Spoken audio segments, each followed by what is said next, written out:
And I went to bed that night thinking, tomorrow I'm gonna go get some pot. And I woke up that morning. I was downstairs going to the bathroom, getting my Instagram scrolling going. And the very first thing I got fed on Instagram was a friend of mine's like Father's Day post about her dad who had passed away and his flannel blanket. And her post was about how she was afraid to wash her father's flannel blanket because it had his scent on it, and every time she'd wash the blanket his scent would go away little more, and his scent brought her so much comfort. And I got hit, like a Mack truck just hit me, and I went, whoa, I'm thinking about going to smoke pot, and I got this daughter who smells me every day, and how terrible would it be if I died tomorrow and her scent that she knew me about for was me smelling like smoke from me.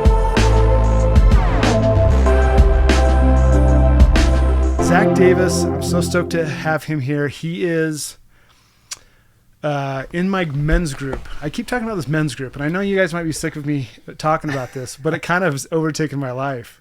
I wake up early in the morning. I'm texting with you guys. We're all working out. We're all eating healthy. We're all reading good books and kind of keeping each other accountable. But Zach has been one of the main dudes to go through this transformation. And so Zach, you've told me you sell insurance and you have a young daughter. What do you, how old are you? 35. So Zach's 35. He's one of the most motivational people in the group. In fact, your name on Instagram is Zach Positive. Yeah. I would say that reflects how you live your life, at least from how much I know of you. I came across your podcast, Men Who Love God. Yeah. And I'm like, oh yeah, that's not for me. Yeah. Yeah, that title, Yep. Not for me. But Eric's in the group. Jordan's on the podcast. I'm going to listen because I'm going to support these guys. And I'll give Eric a view. Or is it a listen or a view? I don't know. If you listen on audio, it's called a download. Okay.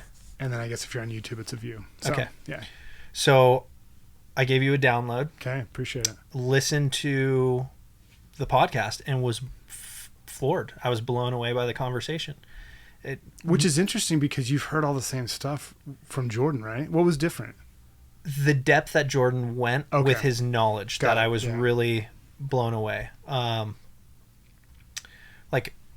We communicate in the group and he's got great philosophy and stuff, but listening to you two converse and have a conversation, I was like, that was a great conversation, number one. Number two, they didn't really talk about God, so yeah, I was able to listen the whole time and feel a part of it. But yeah, the knowledge and the way that the conversation just flowed, I was like, well, Jordan's like super impressive. Mm-hmm. And I was really blown away by him. And then some time went by and you had another guy on from the group, Wesley. Yeah. And he's the near-death experience guy. And that one was life-changing, I would say. I mean, I guess I'll just get in. Oh yeah, I love this part. Into the story here. Yeah. My majority of my anxiety comes in with driving. I don't know what happened a few years ago, but all of a sudden, like, I just got super panicked driving. And so much so that I started to take side streets to work, which at the time, this was like 5-6 years ago, at the time, I could drive to work in 25 minutes if I take the freeway. Mm-hmm. Or I could take side streets and it would be like 45 to an hour. Dude, that means it was a very serious fear. I mean, if you're adding an extra hour of nuisance, that means the pain of your panic attacks was way more than that hour. It was bad. Like, yeah. I'd have to like put on podcasts, or I'd put on Headspace, the meditation app, and just drip sweat and like could barely breathe and have to white knuckle it to and from the office. And that sounds really awful, man. It was pretty bad. My older brother laughs because he's like, that doesn't make sense to me. You're so like driven with work and time that like, how could you spend all this extra time in your car because you're afraid to drive on the freeway? And I was just like, this is like, it seems like, I don't even know. It's pathetic in my mind. Dude. whatever. Yeah, it is what it is. It is what it is. We all have our things. I mean, there's no shame and there's no judgment. So thanks for sharing. It is what it is. So I struggled with that for a long time and was taking the side streets and stuff. So anyways, like, I mean, I just this last week started to dive in to conquer my fear and have been getting in my car and driving around for no reason, which causes me to have more anxiety because I'm like, you're wasting your time. You could be selling insurance right now or working out, but you're just driving around in your truck. So whatever. This last week, I got to get rid of this fear. And I'm actually really proud of myself because I'm here in Salt Lake City right now recording this with you. Yeah. I hadn't traveled by myself in a long time. I flew. So not driving, but still, waiting in the line at security, waiting in the line to get in the plane, getting in the plane, feeling claustrophobic, freaks me out. And I have more power behind me now. I have something else working for me. So to go back to the story, we were going to see my mom and spend the weekend with my mom and my brother's family out at the lake, which is about a 5-hour drive from our house. And my fear for driving is there, but it's not intense to where like I have like a panic attack when I have somebody in my car with me. I can like mask it and I can have a conversation so I don't get freaked out. But periodically through the drives I'll get freaked out. But on my drive out to go see my mom out to the lake, I decided I was going to listen to your podcast with Wesley on there. And there was something about you two talking where you guys are talking about God, and I could feel this love coming through your voice. Like, man, these guys are so genuine. I'm going to like cry. So I got to like, dude, suck it up. All I do is bring cry dads on here now. Dude. Yeah. My last 2 were cry dads. So you fit in really well. Yeah. I just like, I could feel so much emotion, and Wesley's story was just raw, and there was just like the love permeating through both of your voices, and Wesley talking about the basically his content and the stories that he tells and his storytelling. I just like was driving and was crying, and my wife's like in her phone, like, whatever, we're on a 5-hour drive. She's like scrolling on Instagram and like creating her cycle playlist and stuff. And she had no idea I'm over there just like dripping tears. Did you have sunglasses on or something? I didn't, no. Oh, but she just wasn't looking at you. She just wasn't looking at me. She had her glasses on, and I'm not like bawling, like sobbing, but like tears are coming down and stuff. And I'm like, trying to hide them. I love that so much. and yeah, I don't like wearing sunglasses when I drive because that like adds to my anxiety for some reason. I got like something like somewhat limiting my vision, so it freaks me out a little bit more. So I was just like wiping tears and like looking out the window this way and not making eye contact with my wife, and we're like 30 minutes out from our destination, and I think I'm like 10 minutes from the end of the podcast with you and Wesley, and my wife's like, oh, that's cool. She's reading an email from work, and it was her 9-year work anniversary, and she got recognized by her team for her 9 years. And our relationship started like she got her job, and then like we went out with a group of friends. We've known each other since high school, and basically like our best friends kind of like put us together. And so she'd just gotten her job, and like our first night going out with our group of friends, we were like sitting at the bar talking, and she's talking about how she got her job at Vans, the shoe company. This is special to you guys. So yeah, like she's telling 9 years, and I'm like, whoa, like we've been together for 9 years and stuff. And I just look over and I just start crying. And she's like, I was like, I'm so proud of you. like my voice trembling and stuff, and I'm gonna cry talking about it and stuff. I'm like, I'm so proud of you. And she's like, whoa, what's going on? And I'm like, I'm just so proud of you. I'm so happy to be with you and everything. You're an absolute rock star and love you. And she's like, yeah, but like, why are you crying? And I'm like, I don't know. I'm just like, there's so much change going on in my life. Like something big is happening. I'm at this precipice of some huge change and I don't know what it is. And I just feel like I'm like nearing the top of this mountain. And I joked, I'm like, maybe I'm going to die tonight. Maybe I'm going to die tonight. Yeah. And that's kind of something we talk about in our, in the group, like, or the Stoic philosophy is like, we all die, you know, we all die tonight. And so I like kind of chuckled and laughed, like maybe I'm going to die tonight. But yeah, I don't know. Something's going on in my life and I don't know what it is. Something big's happening. And I'm so proud of myself for all these changes and the hard work and stuff. And she's like, I'm so proud of you too. And just, you know, selfish me, like quickly the conversation, take the spotlights from her, just boom, like, let me, come on, give it back to me. And yeah, like we, you know, we're 30 minutes out from our destination. I'm listening to the podcast and I'm like, you hear these stories? Like talking to her and she's like, yeah. This is great. She wasn't really paying attention to it. And I'm like instantly like, holy crap. Like I feel something between Eric and Wesley here. Something's going on. And before we even reached the house, like I stopped at a stoplight and I think I pulled out my phone and texted you guys in the group like, hey dude, this podcast is amazing. This is really cool. I could feel how genuine both of you guys are, how much love you both have. And so we got to our Airbnb and my brother's really religious and my older brother's really religious and stuff, and spent the weekend with his family and out on the lake with my family. And we got to the house, we threw all our stuff down, we all ran out to the lake, got on the boat, and we just went and parked at a beach and hung out at the beach. And just instantly I was like, I got to talk about this. I got to like tell my brother about this group. I got to tell him about this podcast. I got to tell him about all this stuff going on.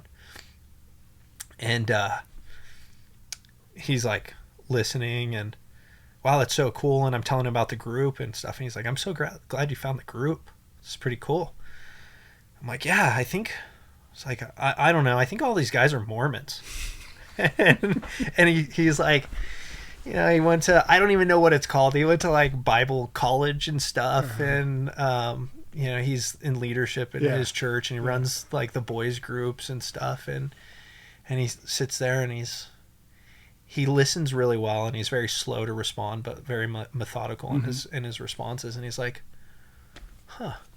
sits there for a minute. And he's like, you know, it kind of makes sense that, you know, they'd be LDS and stuff because they're, you know, a lot of that religion's about being your best self and stuff. And then he starts talking about that show everybody's watching right now. I've heard you talk about it a few times with Jesus and The Chosen. Oh. And, you know, that one. Yeah. He says the same thing. Best show I've watched in so long. He starts telling me, you know, about Jesus and about Mary and how she was the perfect fit and how he chose all these people. And I know nothing about Jesus. I know nothing about disciples. You know, I know very surface level stuff. You know, Jesus died on the cross to forgive our sins. And I know that because I grew up in a Christian church, but left in junior high and never felt really connected to the church and stuff. So, you know, I know some verses and stuff from Awanas and stuff, but talking with him out on the lake, you know, he's telling me about Chosen and all this stuff, and I'm like, I just don't know about this stuff. And I got a really close friend that's on my team at work, and there's only a few people that I really know that I'm close with in my life that like know Christ, walk the walk, and talk the talk. There's only a few of them. One of them's my brother, and the other one's my good buddy Logan, who I've known Logan since kindergarten, and now we work together, and it's cool. It's great. I get to be around him, and he walks the walk and talk, and he's always been like, you know, peppering me with little things about Christ and here and there, and he's involved with his church, and he's just a great guy. And, you know, I'll get all emotional and get worked up at work and be mad about something, and, you know, he's just like even keel. And I've been telling him about the men's group because he's also one of my workout buddies, and we used to work out together all the time. We did our first triathlon together. Oh, cool. And you guys are brothers. Yeah, definitely. Got it. And I'm telling him about all these changes and all the stuff that's going on. And I, part of this process is becoming part of the Stoic Dad processes was cleaning up some of my bad habits in life. And I've been an avid weed smoker since like 15, 16 years old. Dude, since the Halloween businessman. Yeah, right. Well, I was probably smoking weed. Yeah. I was probably high actually when he asked me about the, Yeah. the business stuff. Like, how much weed were you smoking a day? Like weekly or? Like I would smoke every day. Okay. This is like a daily thing. Okay. Yeah. Yeah. Like not like, I don't you're know. obviously very high functioning. High functioning. Yeah, sure. Yeah. Like could function very well or whatever. Do anything. I mean, actually, I started smoking with a good friend of mine who got some pot from his dad, and we started smoking together about like 15 years old, I think, and just instantly crushed a bag of popcorn and had so much fun. Like some of the funniest times of my life, I kid you not, are with this guy, and we were baked. Yeah. Just like go on surf trips and then smoke and then just crack up laughing all day long and like just so much fun. One of the coolest guys I've ever met, and he ended up committing suicide. I was like 17, he was 16. Oh man. And it was a month before his, I think, 17th birthday. So it was 18 years ago, 2 days ago. Oh gosh. And I'm sorry, man. yeah, it was rough. Yeah. I learned a lot about myself at that time. I was a rock for all of our friends, a lot of our friends, a lot of our friends that hung out with the therapist, Yeah. and the girls in our neighborhood and stuff. And like, he was just the coolest guy. It's tragic. And really rough time. So part of me, I think I don't know, maybe I smoked because that was like one of our biggest connections and something that we really did together, or we really enjoyed doing together and stuff. So through this process, I cut my drinking out. I got really dedicated to this thing. I got disciplined. And one day Jordan hit me with like, hey, Zach, like, you got the diet thing down now. You curbed your drinking. Like, what's next? What's the next thing you're going to cut out? And I was quick to say weed, because I felt a lot of shame around it. And I'm, again, super high functioning. I wouldn't like get baked and then sit on the couch and watch a bunch of TV. No, I would actually do a bunch of work, and like it'd get me in the zone and get me focused and stuff. And so Jordan tested me. He challenged me to stop smoking weed, and that was like via text. And then on our next group call, he's like, Zach's got something big to announce. I'm like, no, I don't. What are you talking about? I was on that call. Yeah. Like, I don't know what you're talking about. Yeah. He's like, oh, yeah, you're going to stop smoking weed, aren't you? And I was like, sure. Dude, that was... Sure. It seemed like it was already decided, but you were like kind of recommitting right there on the call in front of us. I didn't commit to anything. I actually didn't even commit to that on that call. I thought you were kind of playing like you'd already committed, and it was just kind of joking like, oh, that's so funny that was like in real time right there. He full on put me on the spot with all the guys on the call, all of whom, like, I know majority of them don't smoke pot, or I was like, I didn't even know you had a problem, or not a problem. I didn't know you were doing that. So here's the deal. I didn't have a problem, but I totally had a problem. Yeah. Like, no control. Like, if it was in my house, like, I'm going to burn. Yeah. And, like, if I smoked once a week, I would say I didn't have a problem. But the problem is I'd have it in my house all the time, so I'm going to smoke. Like, and that was it. So, yes, I have a problem. If you want to break down the term addiction, yes, I was addicted. Okay. And so, yeah, on the call, Jordan throws out there, like, this whole process, like, it starts with like fitness and nutrition, but then for me, it became so much more. And so Jordan like throws out, hey, Zach's going to quit smoking weed. And I totally hadn't committed to it. I totally wasn't on board for it. But I knew it's like the best thing for me. And so on the call, I committed. Yeah. And I haven't smoked since the day before that call, I think. Dude. How do you feel? Not different, really. Yeah. I mean, not physically, but how do you feel? Like, are you proud of yourself? I'm very proud of myself. Yeah. Yeah. I'm very proud of myself. I physically don't feel any different. Yeah. But like for the man that I want to be, Mm-hmm. I'm really happy that he challenged me. I'm really happy that that came up. I'm really proud of myself for making that move. Because I don't want my daughter. I got a daughter. Yeah. You know, I got a wife. I got a business. I got people that rely on me. Not that you can't smoke weed and have all that, but Sure. but like I in my head had a negative connotation of it for myself. Mm-hmm. And so I went, I need to give this up, and I'm super proud of myself. At day 15, I was struggling because the first 2 weeks I was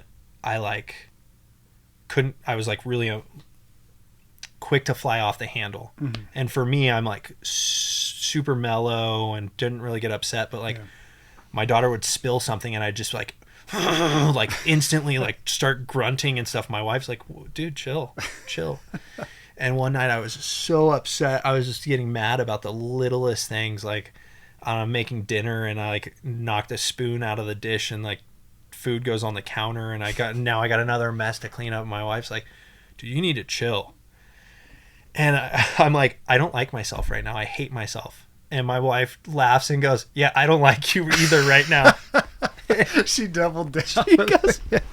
She's like, yeah, you should probably go in the garage and smoke. Does that mean like smoke? yeah, Okay. yeah, like I would go in the garage and Yeah. that's like that was like my zen spot where Yeah. I'd go and chill. And she's like, yeah, I don't like you much right now either. And I'm like, I'll get through this. This is like, you know, this is your come down or withdrawals Mm-hmm. and stuff. And sure enough, like the day after, like I was completely like fine. Interesting. So But- that was you just having withdrawals. Withdrawals, but also a sign from God, I would say. Yeah.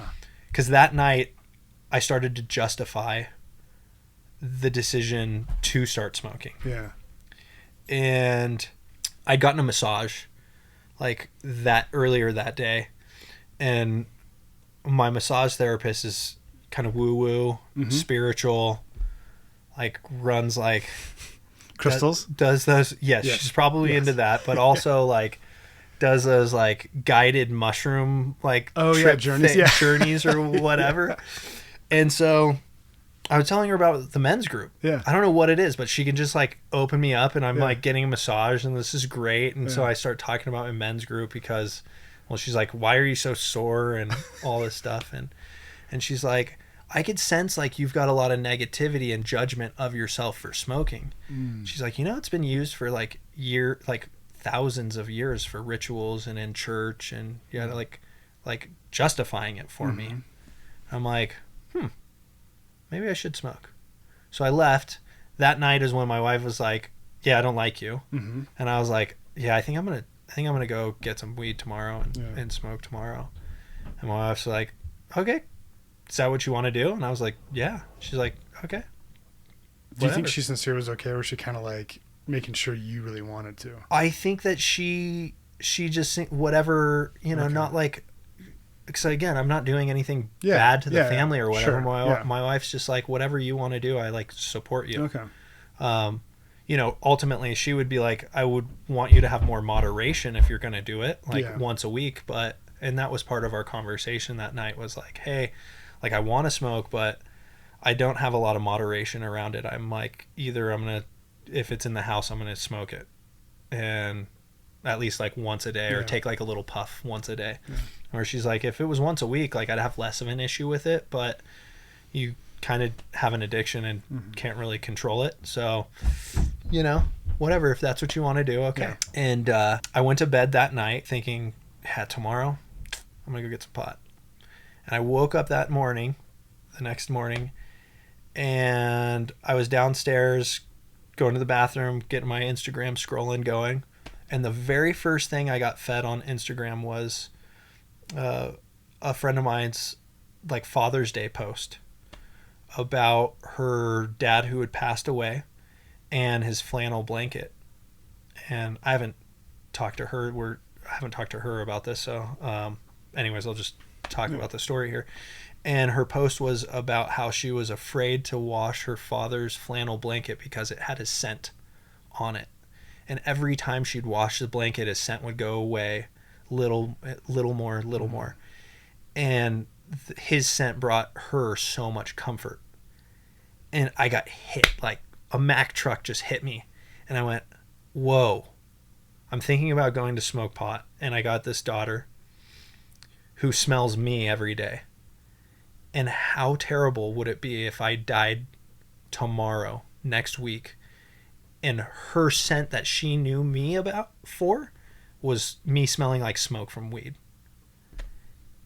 And it was the weirdest thing. Like that, like the first post I saw, the first thought that I thought was like, I can't die smelling like this. I can't have like my daughter remember me for that. And that brought me back to one of my friends growing up. Like stepdad smoked a lot of weed. And I don't know if we were like at a party when we were in like middle school or something, and there was pot there in the high school or something. And I don't know if maybe it was my friend, maybe it was his little sister had smelt pot at one point, and they were like, oh, this smells like dad. And that thought went off in my head too. And I just instantly was like, what are you doing? Reshift. Boom. Like withdrawal syndrome symptoms went away. Made a decision there, like right then and there, like I'm not getting pot. And I like have had no cravings whatsoever. Wow. And it was pretty wild. Bro, that's crazy. Pretty wild. And so I went, this is a sign. This is something bigger than me again, slapping me in the face, going, something is going on. I remember on the calls during this time, you kept saying something big's coming. And I mean, I think I know what it is, but I'm like just like so joyful for you. And you never want to tell someone what it is. No, I don't know exactly what it is, but I can see your face changing. You're getting softer in the eyes. I mean, you're just expressing more. You literally changed from getting ripped to serving. You just became this like outpouring of love and lifting. And so it was very, very visible, even though it was through a digital medium. It's been different because through the process, like my heart got softer. To round this whole story out, though, I was telling Logan about all these changes and about this stuff and how I feel like God's presence and God here and God this and God that. And Logan goes, you keep saying God. And like, I read his message because we're chatting over like Insta chat for work or Vonage chat. And he's like, you keep saying this like, God. And I like read this in such a negative way. And he's like, but really it's Jesus reaching out to you, like trying to pull you to say he wants to have a relationship with you. And I shut that down so quick. I was like, okay, like God and a higher being, like I get that. But this Jesus like coming down to earth and then dying and then coming back to life. No, that doesn't work for me. Like I don't see that being possible. And then I sat with it for like 2 minutes. And I sat like, well, how could you believe like a God creates the heavens and the earth and like we're all connected and that there's a higher being, but you can't believe that he could send a human being here to die and then come back to life? Like it's kind of the same deal. And that took me back to the most recent men's call that we were on, where one of the guys was struggling with being committed to the group. And a lot of the talk in the group is like, find your why and do this for your why. But sometimes your why isn't enough. Yeah. And this is something one of the guys said in the group was like, look at your why not. Like, why don't you commit to this nutrition program and working out? Because in like 6 months, you'll know whether it worked or didn't work. And where will you be? You'll be in the same situation that you are today. And that instantly went into my head. And I went, why don't I try this Jesus thing? Maybe it'll work. Maybe it won't. 6 months from now, if it doesn't, I'll kind of be like right where I am. So, okay. And so I told Logan, like, all right, I'm going to say a prayer and I'm going to ask Christ to take a walk with me. And he was like floored, so overwhelmed with joy. And then we prayed together, and I'm just like crying. And I'm like, dude, I'm so emotional now. Like, life's changed so much in such a short amount of time. I'm having these deeper conversations with all these people that I'm really close with. But, like, always in the back of my mind, it was just like, oh, you got to get to the next work call. Oh, you got to get this email. You got an inbox right now full of emails. And, like, one of my life goals is, like, inbox 0. So every day, like, I put everything into getting down to, like, 0 emails, which never happens. But through this whole process, like, it started with a fitness thing, and now I'm having a relationship with Christ. And I'm having deeper relationships with my family, with my friends, with strangers. I'm listening more. It's just wild how it all started with tracking calories. And now I'm still like, so I'm at the beginning of my journey, and I feel like I don't even feel worthy to be sitting in here having this conversation or talking about it, because it's so new and I don't know anything. Like, I don't know where it's going. I don't know how it got here. I don't know. But something brought me to the group. Something brought me to you. Something brought me to your podcast, listening to it. Something brought me to listening to you and Wesley talk. Something then led me to Wesley's content and watching his storytelling. That's powerful stuff. And then now I'm trying to conquer fears and do different things. And you asked me to come on the show, and I'm like, no, that terrifies me. So I should do it. I love that. And now here I am, like, I don't know. This last week of, like, pushing my fears and stuff, I'm like, been terrified getting in my car, but then I'm like, I don't need to be afraid. Like, I could put this on God. Yeah. Hey, you could take this fear. I could just I can just offload this on you. Amen. Dude. And it's like, I don't understand that. I don't know. I feel weird saying that, but, like, I don't have to hold the fear. Hey, buddy, hold this for me. I went on the other morning, I went on a 40-minute drive. And I started with a route in my mind that I was going to do. And then, which is part of the freeway drive that freaks me out. And then as I started to get to the point where I was going to turn back, the freeway like goes off in 2 different forks. One goes back to my house, and the other one goes farther away. And I decided, you know what, I'm going to push myself. I'm going to go to the far one, and I'm going to drive by the last place that I had an anxiety attack in my truck. My wife was 11 months pregnant, and she had to stop or postpone her lunch with her friend for a little bit because she had to come pick me up because I was freaking out, and I was like 3 miles from my house, 5 miles from my house, something like that. Anyways, I got on the free. I was like, I'm gonna do it. I'm gonna go a long way.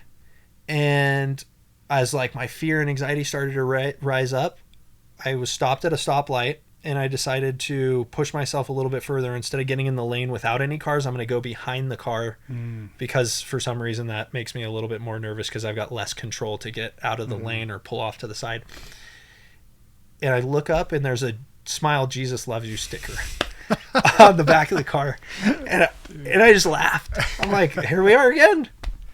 And yeah, so this last week and stuff, I had a lot of fear about coming out here and talking with you and talking about this, but I don't have to hold the fear anymore. It's not yours. Yeah, dude, that's the beauty of it. Well, I'm honored to have you here. I know that you didn't feel qualified to be here. Dude, just you being you is qualification enough. Thank you. I sincerely mean that. Us being ourselves is qualification enough. I believe Christ already took care of our shortcomings, and he gives us daily grace. Yeah. And we giving him the control, giving him the burden that he's already taken care of. He gladly accepts that. And all he asks is us to be humble, to be willing, and to just look to him.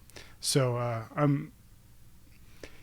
don't know what the future holds for you, but I'm super just grateful to know you and love you. And am proud of you, and it's always just so, the words don't do it, but to see someone like find Christ, to find God, is just such a joyous thing, and it's the people around you are joyful, and you're finding joy, and that's what I'd to tell anyone out there. It's the fruit. Is the fruit good? It's great. It's good. I'm at the beginning of the journey. Am I even on the journey? I don't know, but I'm on a path, and the path is a great path, and so far this is working for me. So it is at this point, and I'm convinced it'll continue working, because you're a good, humble, hardworking man that wants sincerely to do the right thing. Before we leave, I would love to know I would love just your thoughts to speak to our fellow brothers out there that might be on the precipice of something, like give them encouragement. Like what would be a final Z positive message to our fellow brothers out there? If you see the signs, pay attention to the signs.